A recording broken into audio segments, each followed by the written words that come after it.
Welcome back to TheSadFan, where we talk about the good, the bad, and everything that made us sad. We had some technical difficulties, but we got it going. I don't know how. I don't know what divine being intervened there, but all of a sudden we were live, and here we are. So we might as well go with the show and let us know what is making us all sad. And Wes, since we're not talking too much NFL this week, we'll start with you. What is making you sad this week? YouTube just came out with their pricing for Sunday Ticket today, and let's just say it's pretty unreasonably high. It's like if you purchase before June, it's like $250, which isn't too bad, but after that it's like $350 and then $390 with Red Zone. So you're going to be paying what? Like $80 a month or something like that during the actual season. Yep. For the games. Like, screw you. But no. Well, plus $80 for your subscription, because that's what it cost me with when I had YouTube TV. It was right around $80 to $100 a month. Yeah. So. Yeah, you're already paying basically like the full, like, cutting the cord is supposed to be cheaper. And this is just absolute bullshit. It's not. It's not cheaper at all. Especially with all their licensed watchers and their watchdogs. Like, ooh, we saw that you went to New York and turned it on. Yeah, I travel for work.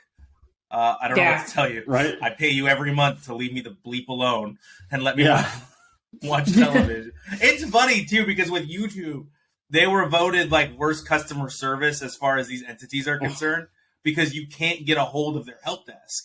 Like, I've recently reached out to the YouTube help desk because we had some odd activity occur on our channel, and I tried to inquire on why, and I have yet to hear back, and that was over a week ago.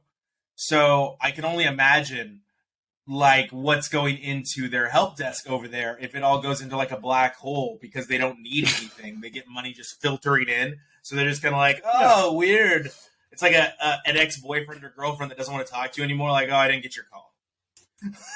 Yeah, and I guarantee you're still gonna have to deal with ads. Like the whole point of that is like if it was ad free, sure, but it's not. You're still gonna have the same amount of ads. No, it's what it is. I was actually looking into this on the business side, and the NFL has to offer a product that the network partners would see as fit the cost. The cost has to be as something where the network partners go, okay, they need to have a real decision for the fans. Either they tune into the networks and deal with what we have, which is like, hey, if you're on the West Coast, 60 minutes. Or they have to pay $500 to get their football games. And that's why the cost keeps rising, is because the television deals keep rising. Chelsea, I apologize. I think I jumped in before you were about to say something. Oh, no, I was just going to say, like, I have, so kind of talked about it briefly here, but we cut Comcast, like, in a fit of rage, because no matter what, we couldn't get a clear signal from our line. So we were like, okay, our internet's fine, we'll go ahead and get Fubo. But that was after trying Sling, and now we're on to YouTube TV, and it is all so obnoxious, it is so expensive, and it is definitely not saving us any money, but it is saving us headaches from whatever our signal issue was with Comcast. But I'm just kind of tired of it all. Like, it's been a big reason why, like, the last couple of years, I just haven't been as tuned into every single game as I used to be, just because, unfortunately, the bigger cable companies do have a better selection of offerings, even though you do have to watch all of the ads in between every single play. But you still have that, like, on YouTube TV. The only nice feature they have is after, like, 3 minutes straight of commercials, you can opt to go to a Zen mode where it'll have, like, cute little animals in a field or something like that you watch for, like, 5 seconds before it disappears and it goes straight back to the game. So it's, like, just weird more than anything. I think we are... sorry. Well, I was going to say, and like on top of all of this, you have these content providers who layer their own commercials over the commercials that would be shown if you had regular cable. So you see the same 5 commercials over and over and over and over again. And it's so frustrating to deal with because I'm so tired of seeing Hyundai commercials. I'm just done. I've had the Comcast the double play or whatever it is, the internet cable, for like the last like 10 plus years, like 10, 12 years. And like, it's worked fine for me. Like, I don't really watch cable that much, but like I still like, it's like an extra $10 for like the sports package, which includes like the Pac-12 network, the SEC network, like all your like the root sports, like that's because the Pac-12 network's like, please, somebody please, yeah. Well, but it also has like the SEC network and stuff like that, and I get like the root sports network. What's hilarious is that here in Texas, I have to pay an astronomical amount of money to Comcast to be able to get the Pac-12 network. Like, so it's just the region that you're in.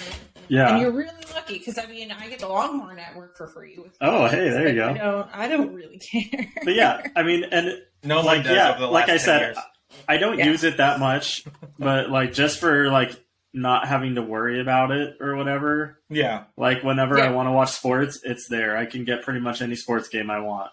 I think all these streaming providers, what I was going to say there when I accidentally cut Chelsea off was, I think all these streaming providers are going to push fans back into the arms of their cable providers because like a lot of these providers now are including like Netflix, Hulu, and then you add the HBO package for like $20 extra a month or whatever, and you get HBO Go for free included in that. And that seems easier. Plus, you could log into everyone's online stuff for free, like Peacock. You could log into for free, like the free version of Peacock. You could log into NBC Sports for free. You could log into TNT online, TBS online for free. So why am I paying all this money for something that doesn't work everywhere when I could just pay the $120 a month that I was paying and it'll work everywhere? Yeah. Well, I mean, I still have like Disney Plus, Prime Video, and stuff like that, and Netflix, just because. I mean, the quality of shows on like network TV sucks now. So you pay for the upfront, right? For the annual, you pay for the $114 for Disney Plus for the year, and the whatever I don't know. Netflix is expensive now too. So I think my Netflix bill is like $20 a month or something. If they ever come out with that like same household BS that they're pushing in other countries, I'm done. They're trying it here. Like, Netflix got me in Germany because I can't remember what it was, but it's for popcorn and beers. # popcorn and beers. Go check us out on the TheSadFan network. I had to watch a movie that was only available in England on Netflix, so I had my English VPN on, and because I live in England, Netflix, and it was like we're finding that you're using a VPN to watch your shows, and I'm like, no shit, I live here. I have to do it. I'm an American abroad. I don't know what to tell you, Netflix. I've paid you since 2008 or 9, 2010. $7, $8, $9, $10, $15, $20. You keep raising my bill. Yeah. Let me watch my TV wherever I want. You've stolen money because I'm not always watching Netflix. So you've stolen money from me. So enough. Yeah, I mean, I've had my subscription since you had a DVD queue that you had to go and set online. I've had my Netflix, my brother will tell you, since like, I don't even know, 2004? 2005? It's been a long, long time. Because like, I remember like initially like getting into it very, very, very, very early on before it was like a widespread thing. And it like...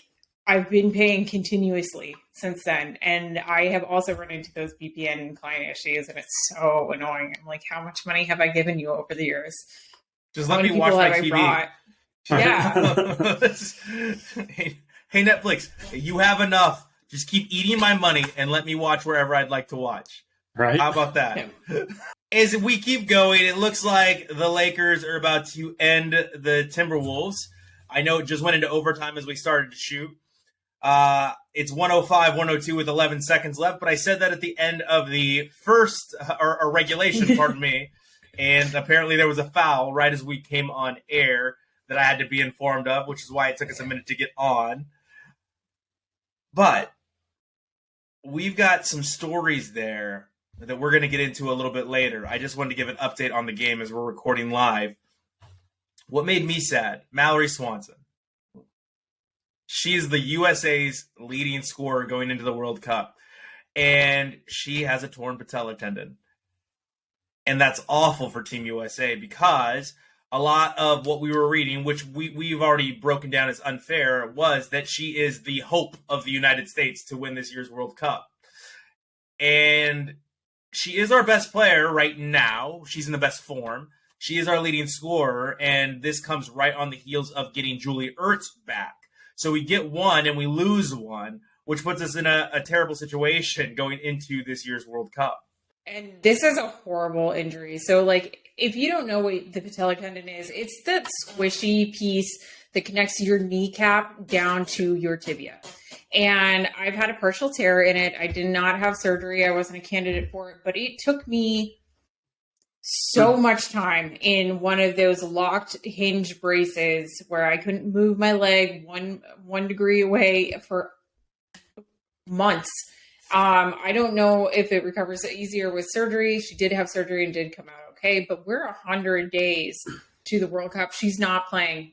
There's just was it having been was it a full tear? Myself. Yes. Yeah. Oh yeah, and so for those that don't know, tibia is basically the big shin bone. Yeah, so there's a lot of issues, particularly like going forward about just even her whole knee joint stability there. Like she could easily ruin everything on there if it collapses again, like while she's running. And it's not a hard thing to re-injure once you've torn it. It's a very hard thing to actually tear it. I mean, I've seen NFL players with like a torn patellar tendon and their kneecaps just like floating up near their quad. Yeah. Mm-hmm. Yeah. Yep. So she is, I think it's a recovery of 6 to 8 weeks. So she's 100% not playing in the group stage. I think she's out for the group stage 100%. Probably the round of 32, and then we'll see from there the knockouts. But yeah, I don't think she's gone for the whole thing. Which means we get Alex Morgan, probably her last ride. Go ahead, Wes. It's one thing to be back in like physical form or whatever, like running and like practicing, but it's a completely different thing to be in competitive form. Yeah. Yeah, I just don't even see getting it. Like, I think the recovery time for this is like 6 to 8 weeks to being able to walk without a brace. It really is something. And if she gets thrown into the World Cup, I'm going to have to throw like a little bit of a caution flag, like on the field, because that's just rushing a player into like career-ending injuries if you go too fast on this one. Also, soccer, football is a different sport, and I don't think they're going to rush her in because she's not – they're going to have a rhythm going, right? They just played tonight again against Ireland, and they didn't look great against Ireland in the first game, the first warm-up leading up to the World Cup. So if they just played again last night, I have to see what squad they put on the field, because obviously I am asleep during that game. But they're already starting to move forward, right, without her in the lineup. And I think it's going to be Alex Morgan. I think it's going to be Alex Morgan that's going to jump in there. That's typically Alex Morgan's role. But I could be wrong, right? But they've been having Trinity Rodman play out wide. So they won 1-0 in last night's game with Alyssa Cook in the lineup. And, yeah, it was Alex Morgan. So I was right. Alex Morgan jumps in there into that striker spot, which makes sense. Trinity Rodman looks like she's going to stay in the wing. And it's Ashley Hatch and Alex Morgan up front now without Mallory Swanson, which is not exactly what we saw going into the World Cup, because all of the warm-ups, the She Believes Cup, it's been Mallory Swanson carrying the team in that striker role. So I'm nervous. I'd love to see Alex Morgan just tear it up on this. Like I said, I think this is her last ride. She's getting close to her last World Cup. So I'd love to see her get in there and just really tear it up, but we will see. But that is what made me sad. And then we've got the NBA playoffs, so we've got to get into it. Lakers win. Lakers just won 108-102. Lakers win. I don't know that's best for them, because I believe it's Memphis Grizzlies, West, correct me if I'm wrong, in that number 2 slot in the Western Conference. Memphis. And I think Memphis might be a tougher matchup than the Nuggets for the Lakers. I think that the Memphis Grizzlies match up better against the Lakers than the Nuggets do. But I don't want to talk about that because I think the Western Conference is completely wide open. Let's talk about how it's wide open and the Warriors versus the Kings. Did the Kings overreach jumping into that 3 spot, and are they terrified that they're going to play the champions in the first round? I don't know why anyone would be scared of the Warriors this year. Ooh, hot take. Yeah, do you want to back that up with information, or They suck. They've They've been mediocre all year. They've been mediocre all year. Okay, do we have reasons why? I think Andrew Wiggins has been out most of the year, right? Yeah. And I think still with Andrew Wiggins in that lineup, when you have the Klay Thompson, Andrew Wiggins, Draymond Green lineup, I think they've only lost like 3 games out of 28, if I'm not mistaken. I think they're like 25-3 with that lineup, which is the lineup it looks like they're going to go into the playoffs with. And Jordan Poole is in good form coming off the bench. Go ahead, Chelsea. They're about to have. Yeah. They're about to be 28-7. I was going to say, like, this is a team that, yeah, they've had, like, a lot of injuries. They've had a lot of, like, issues throughout this season, but they're kind of, climbing together towards the end of the season, towards the postseason and playoffs with all their pieces coming back together. I think that you cannot discount, like, the experience that they have, and the players that, are coming back have a lot of skills that they've been missing throughout the season. I feel bad for the Kings. They're probably out in the first round. I don't know that the Warriors will in fact win. I'm not going to make that bet just yet because I want to see how it plays out. But I think that my brother just absolutely saying that, like, they're garbage. Where's my broom? Where's my broom? Mid, like, just wants to get them swept out of the playoffs. Yeah, I don't think that's going to happen. I think that is, like, you get really tired of watching the same team win over and over and over again in, any league. It's really hard, it gets annoying. but that being said, like, they're still in their, like, dynastic era, and I wouldn't put them out of contention just yet. But I don't know that they're going to win. I don't think they're out either, to be honest. And what is it? The Warriors have won 4 out of the last 8 championships, and they've been in 7 of the championship games. I think that's right. That sounds right. So because they lost to the Raptors and they lost to the Cavaliers, and those were the only 2 championships they've lost in this era, right? They've won every other championship. So Steph Curry's already got 4 rings, and he's going for his 5th ring right now. Klay Thompson's got 4 rings. Draymond Green's got 4 rings. Each player's going for their 5th ring in this run. And like I said, I think the West is wide open. No one's scared of the Nuggets. Like, no one's scared of Nikola Jokic. I'm sorry. Like, I got into a nice discussion in regards to Jamal Murray and the Denver Nuggets, and they were like, no, he's really good. I was like, no, that dude just has a super high usage rate. Like, he's not that good. And granted, he's coming off a torn ACL, and any player in the NBA is miles above anyone else, to be clear. Like, that is the elite of the elite. It's one of the hardest leagues in the whole world to get into. And he's great, but he's not as good as his stats were making him look, especially in the bubble when the sightlines are perfect. Because you don't have different color jerseys, you don't have fans, you have complete quiet while you take your shot. But I don't think anyone's scared of the Nuggets. I don't know what's going on with Ja Morant and the Grizzlies.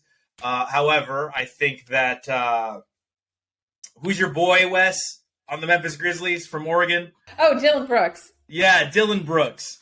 That guy is sorry. Like, he's another player that's just a sorry. He is a sorry player, and he just wants to be in the same atmosphere. The Warriors are sorry.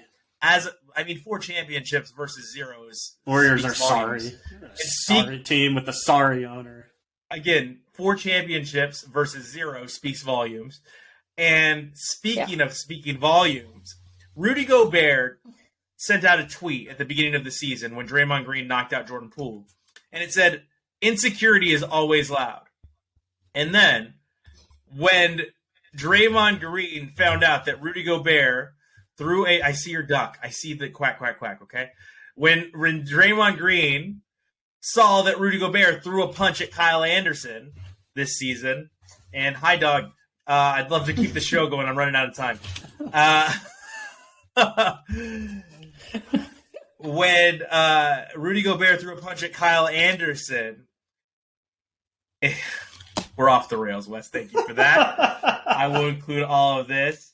He also followed up with a tweet that said, "Insecurity is always loud," right back at Rudy Gobert. And my question to you guys is, does he just have a file of everyone that has wronged him? Is that what's going on? Like, does Draymond... Because this happened at the beginning of the season, Rudy Gobert. And was he just waiting for Rudy Gobert to slip up? Probably. I mean... Yeah, he's probably got someone in his entourage who's like, little job is to take notes. Yeah. The note taker. And then just like after a game be like, hey, you should post about this. It was stupid. It was such a dumb punch. All of it is You're dumb. An idiot. All of it is stupid. Yeah. But the funny thing was like on the Sports Center, like on the reactions that people were having, everyone was like, this is so stupid. Like, these are two just dumb dudes. Like, why? What was my comment, Chelsea? He's just French. Yeah. Exactly. You could talk about like, who's toxic or whatever in the locker room, which one of them is worse or whatever. But I think some people just like being petty, and they were both petty. Like, no one, you didn't need to send the first tweet out. The response tweet didn't have to happen. And also, I'm still using Twitter these days, and like, just as far as like professional players go, like, don't they have better things to be doing?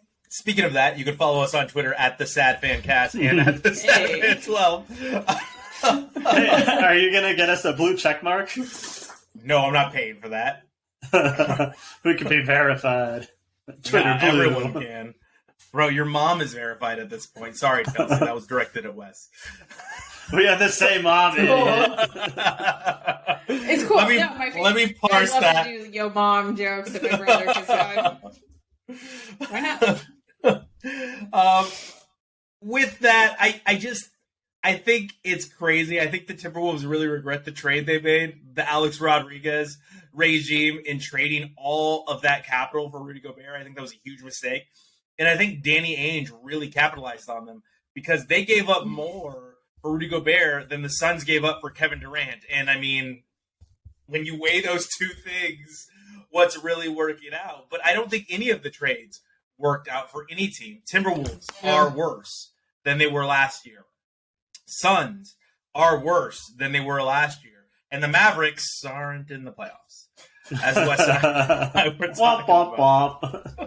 And Wes, you said that they're filing an inspection into NBA's investigating. Pardon me. Yeah, they're investigating the Mavericks for tanking to keep their trade or their draft pick. Top 10, right? Yeah. Oh, man. Top 10 protected.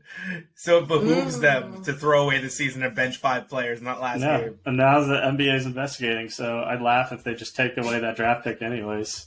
They unprotect it? Go ahead. They just take it away. Let me find a tissue here just to dab my tears for poor Mark Cuban. Oh no. You thought that pick was Trojan, but it wasn't. Anyways.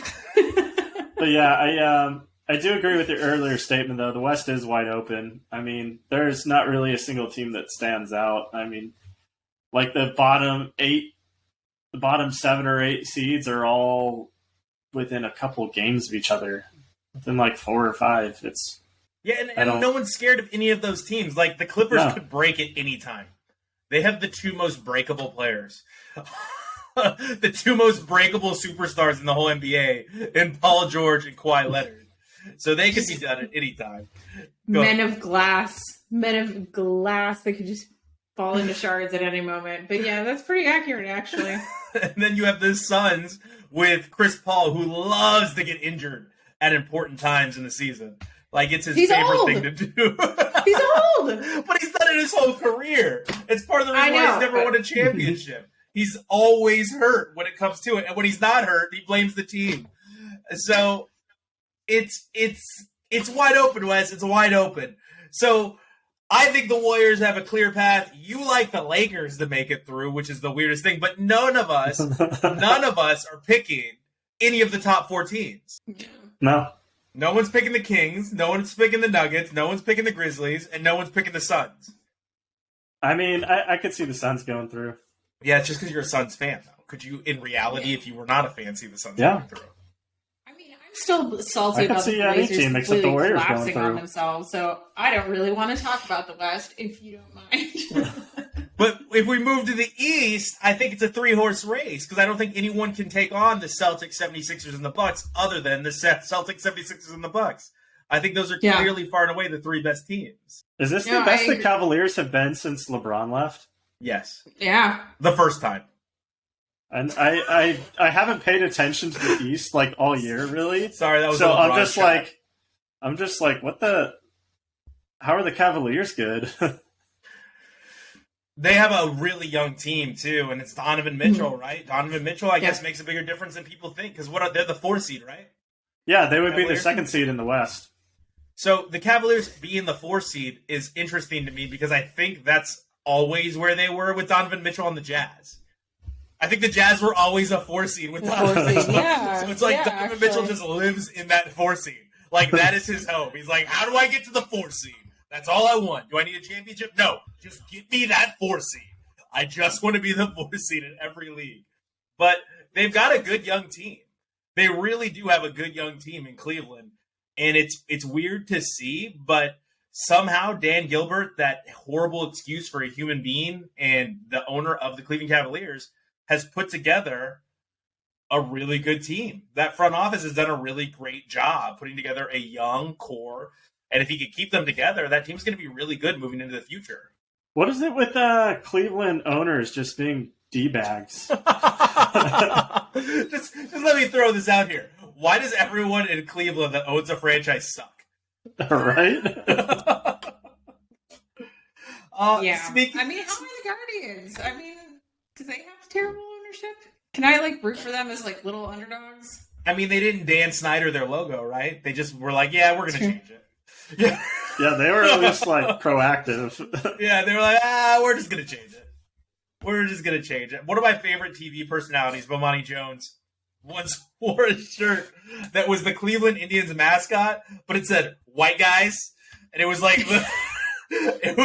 instead of a feather out of the cap, it was $100 bill. And it was like a stereotypical white guy on a t-shirt.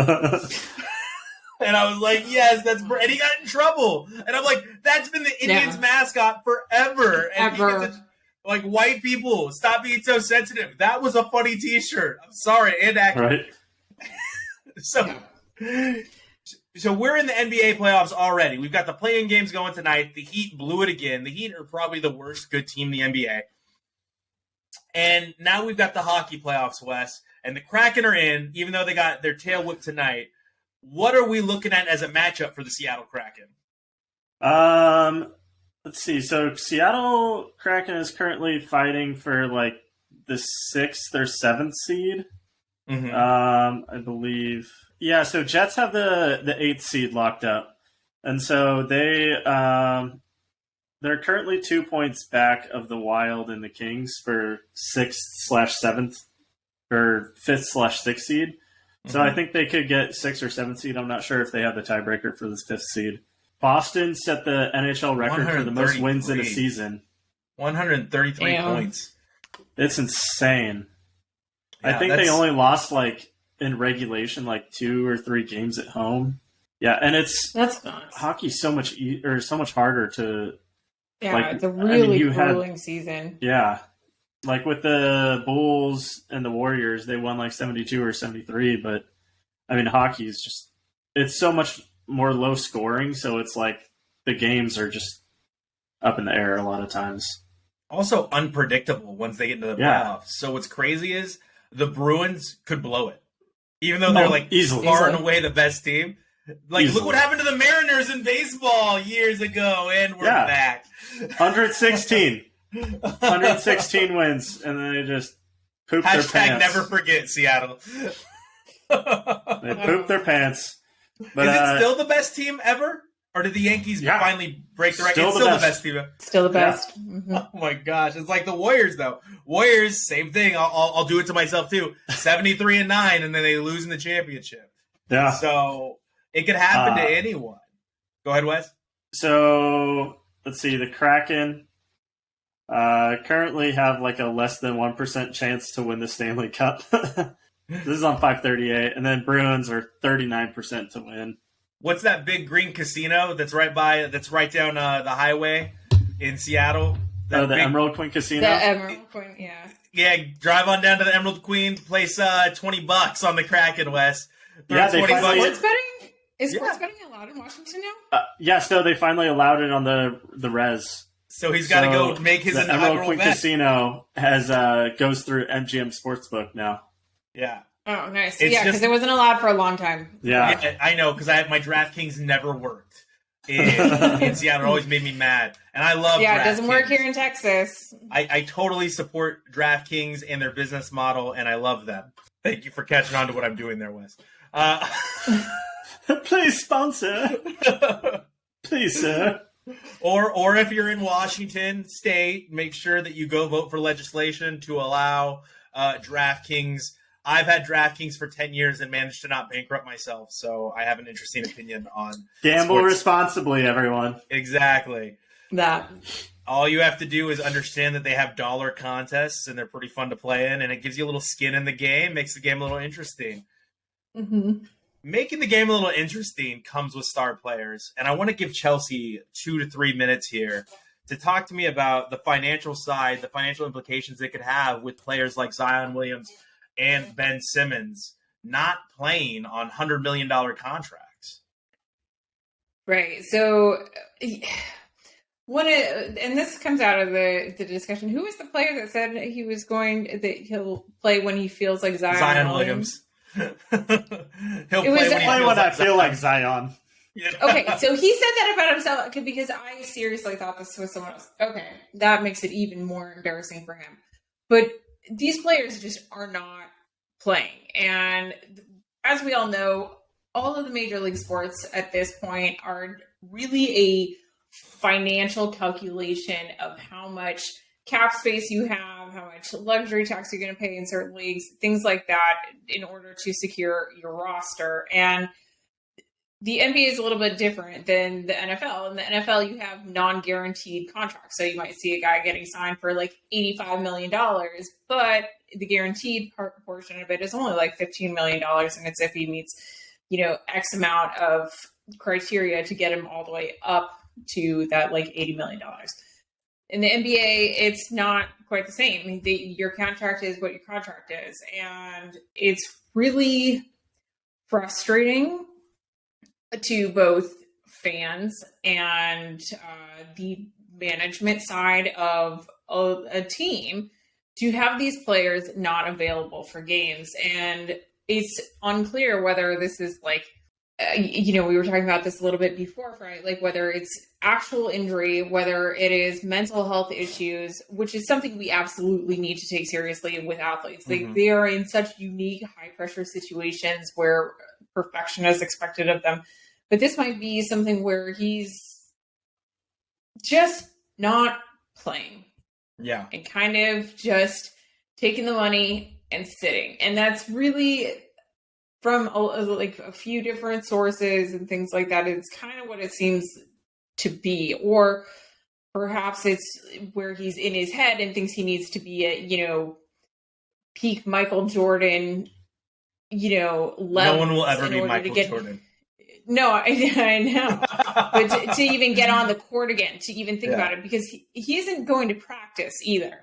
He's not showing up to anything. Yeah. He's just kind of MIA in this whole thing. And there's a certain point where you have to say, like, what did we pay the money for?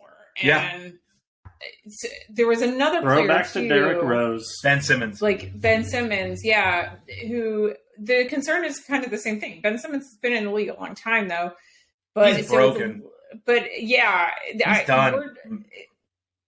It probably is time for him to retire, but someone was willing to give the money. But the thing is that when you give the money, you expect some sort of return on your investment, which means having people play, getting the fan base excited so that way they buy tickets and merch and watch the games on TV and get, the NBA equivalent of Red Zone, the League Pass. There we go. Jeez Louise. The NBA League Pass. So that way they get portions of that money too. And these things just aren't happening. And when your team is like missing the playoffs or you're just kind of sitting back, it brings a lot of even just internally with the team down. There's a lot of resentment that builds. There's a lot of like frustration. And also, what do the coaches do if you're cleared to play, but you're still not showing up? Now, I was going to say that reminds me of the Derrick Rose injury when he tore his ACL and then he didn't come back for 18 months, which is like double the amount of time like almost any other pro athlete. But that's an ACL. Too. Well, yeah, but like almost any pro athlete, they'll come back within 9 months, even in football. And he was out for 18 months. Well, football, your money's not guaranteed. If you don't play, you don't get paid. Yeah. NBA, you have that luxury. Yeah, there's a different set of incentives there. Yeah, and I get it with the NBA though, because you are playing a lot of games and the workload can be high, and so it's good to like take the time off. A day down isn't going to kill you like in the long run, and like it's good to like especially if you have like a couple days off before and a couple days off after, like take that one game off and like they have a week off to like recover and rest, and it can be really important. Yeah, in the long run of things, as we start to wrap the show, I think that the NBA Players Association is very lucky that they quietly signed an extension on their CBA, because I think that things like this are going to be detrimental in the future to the unions and to owners agreeing to guaranteed money and to owners making concessions, because you can't have $100 million player or more in Ben Simmons playing 20 games a year. And you can't have players like Zion Williams, who we keep saying he's proven, and I hate that because I don't think he is. I don't think Zion's proven at all. I don't think Duke didn't win the national championship, if I remember correctly. No. So he's never really won anything. This has all been money placed on potential. And a lot of companies have stolen money from investors to launch themselves up based on potential, which ended up being fraudulent, right? Thank you to all of those folks, and including investments from like the whole Bernie Madoff side of things and Ponzi scheme side of things that was fraudulent. So are these players now just involved in something that is fraudulent and they're just collecting paychecks? And it's hard to tell. I don't want to discount someone's mental health. I don't want to discount someone's body, but these things are going to get brought to light. And I think that in the end of the day, it's going to end up hurting all of their unions, and all this guaranteed money that's floating around is going to start to shrink and shrink and shrink, just like the show has shrank and shrank and shrank to the end. So I appreciate both of you as always. We didn't make it WWE and UFC. All you need to know about that is it's corporations protecting rich, old white dudes that have done a lot wrong. Vince McMahon. And protecting himself. Snidely Whiplash. If you've seen pictures of him recently, it is Snidely Whiplash. But don't worry. We're not going to tie you up and leave you on the train track, Sad fans. We are here for you every week. We're going to carry you through the playoffs. We're going to carry you through the World Cup. Thank goodness. And WNBA season. I'm in the WNBA season. Damn it, the WNBA draft came. Congratulations to Aaliyah Boston, the #1 overall pick. Congratulations to all those young women that are starting their journey. I promise we will talk about you next week. I'm making a note of it. And we appreciate you all. We will see you all back here next week. Thank you.